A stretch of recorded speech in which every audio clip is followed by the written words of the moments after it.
Welcome to the Sales Influence Podcast, where we talk about finding the why and how people buy.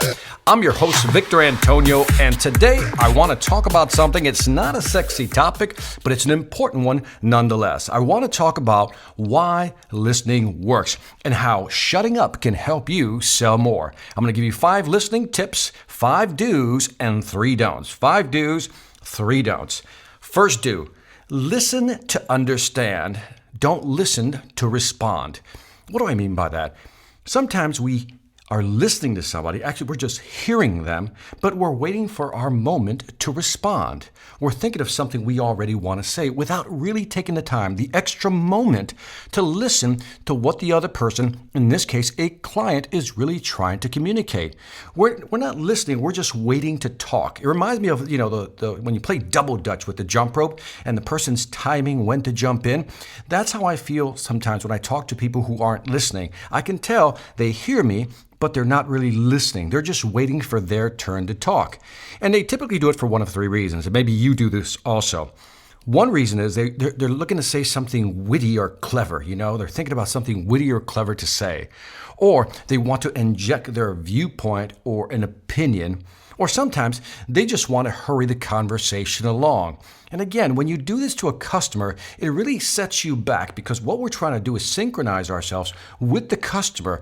And one of the best ways to do that is to listen to understand, not listen to respond. Tip number 2, when you're listening, you need to ask some great questions. Ask some clarification and confirmation questions. Now, questions could be like, are you saying, Mr. Customer, that, ... So you're making the decision that you're going to do ... right? Would it be correct to assume, Mr. Customer, based on what you've told me, that you're gonna ... And again, what you're looking for is clarification and confirmation of how you're thinking and the customer's thinking. Believe it or not, doing this allows you to synchronize yourself with the client because they go, okay, he's really understanding me. Victor's really listening to me. He's understanding. Tip number 3. Pause and reflect before answering. Ooh, this is a gem. Pause and reflect before answering. Too often we think that you have to say something right away. Customer asks you a question, we feel like we need to respond right away. That's a mistake. By taking a moment to pause shows that you're really listening. In fact, it shows the customer that you're really trying to understand their point of view. So don't hurry the conversation by just trying to say something right away. Let them know by taking a moment to pause. I mean, you can almost do this 1 Mississippi, 2 Mississippi, 3 Mississippi, and wait 3 seconds and then respond. That lets the customer know that you're really considering what they're saying and you're giving it some thought. See, it's okay to pause, and I know it's going to seem awkward, but it's okay to pause for 2 reasons. 1, it lets the customer know that you're really thinking about what they have to say or what they've said, but you're also giving yourself some time to think about how you want to phrase something. And it gives you some mental, time to really think through what you want to say. It's okay to pause, reflect before answering. Rule number 4, body language. Sometimes we think listening is about what we hear. A big mistake. Here's some insight for you. Listening is also about watching body language. This is key. You can tell a lot by what a person is really thinking by just looking at their body language. Body language, believe it or not, is a visual form of listening. When somebody's leaning forward, that means they're interested. When they're leaning back, they're disengaged. When they got their arms crossed, that means they're really not buying what you're selling. Or if they're fiddling with something, that means they're trying to dissipate energy and they're thinking about something else. They're not engaged. Let me give you 2 resources that I would like you to go out and get. These are 2 books.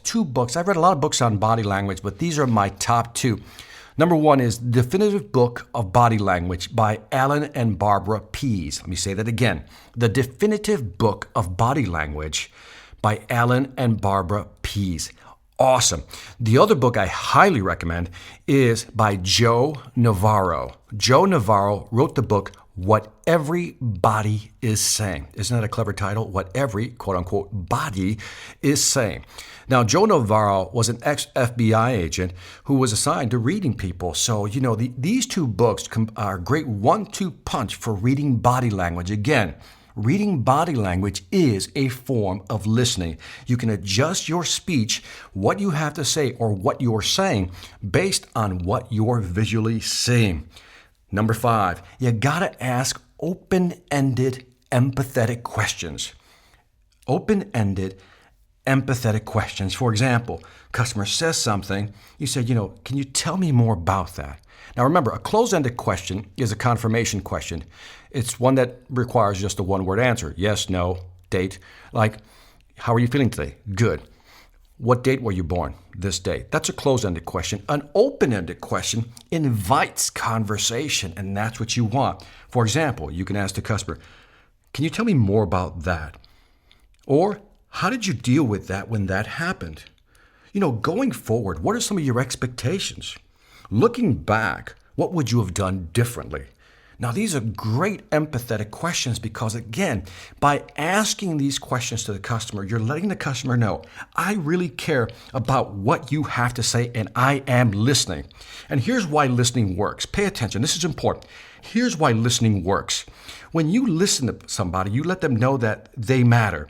When you ask them empathetic questions like, can you tell me more about that?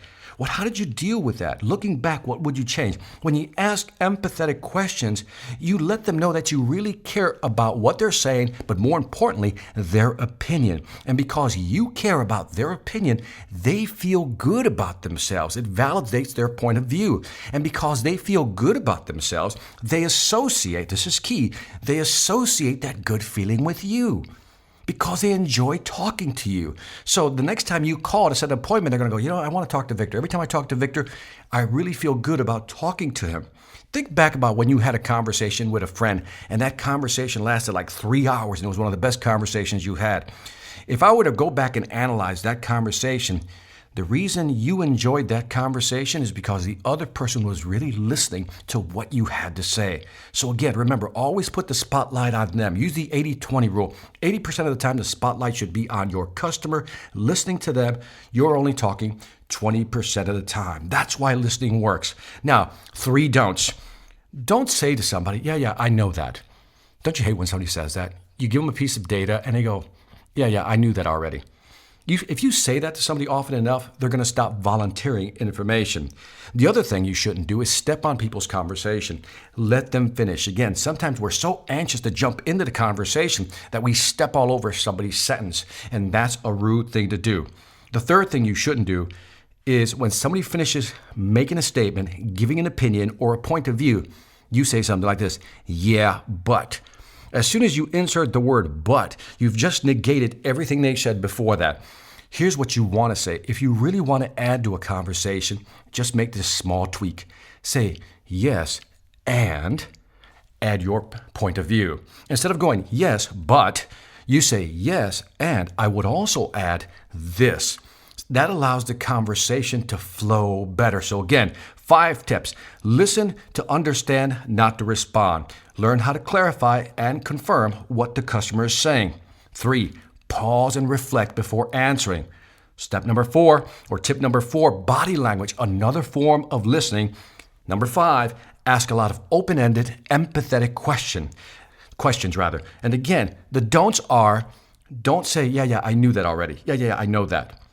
Mistake number 1. Mistake number 2 is to step on somebody's conversation. Mistake number 3 is to go, yeah, but. Remember, you've been given 2 ears and 1 mouth. Please use them in that ratio. People want you to listen to them. And sometimes it's okay to slow down, listen to the customer, get in sync with the customer, and you're going to find that you're going to build rapport that much faster. So I hope you enjoyed this conversation on listening. This is Victor Antonio. Again, let me know what you think about this podcast. Give me some feedback. Leave some on social media. Go to iTunes. Go to Stitcher. Let me know what you think. I really do care about what you think.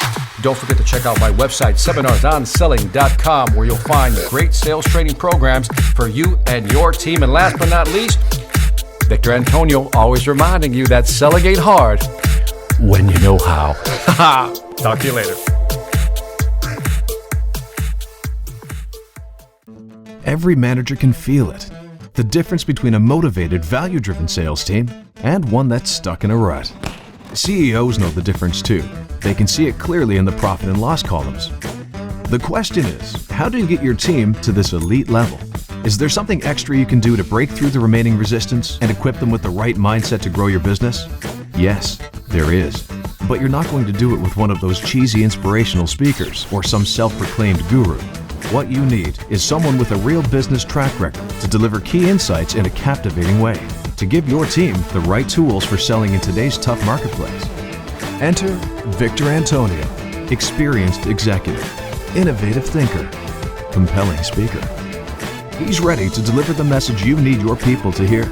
Not with a canned speech, but a customized, dynamic keynote designed to deliver results. Bring Victor Antonio to your next event before the competition does.